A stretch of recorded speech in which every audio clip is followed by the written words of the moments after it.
Hey everyone, today I will be going to share a very simple and easy painting. So let's begin. Here I'm using a bunch of different colors. Now I'm using a flat brush for painting background. If you are not having the exact same shade of blue, then you can mix a white and basic blue to create a similar shade and just cover the whole canvas with the same. After this step, now we will be painting some bushes using a round painting brush.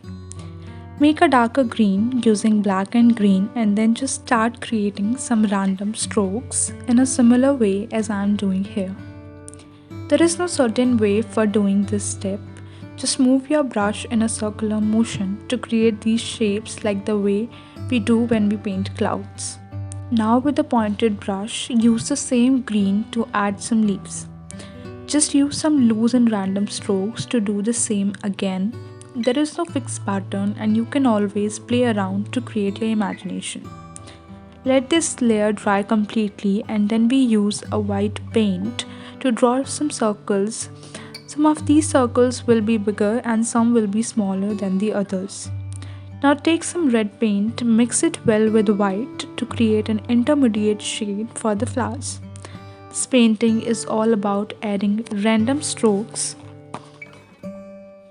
So again we will be adding strokes here and there to create an illusion of petals.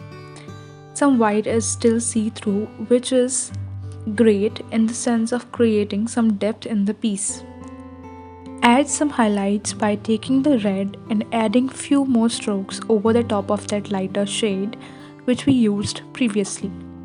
Now mix a lighter shade of green to add some more highlights on the top. Here I am going with 2 of such layers. You can add either 2 or more depending on the kind of result you want.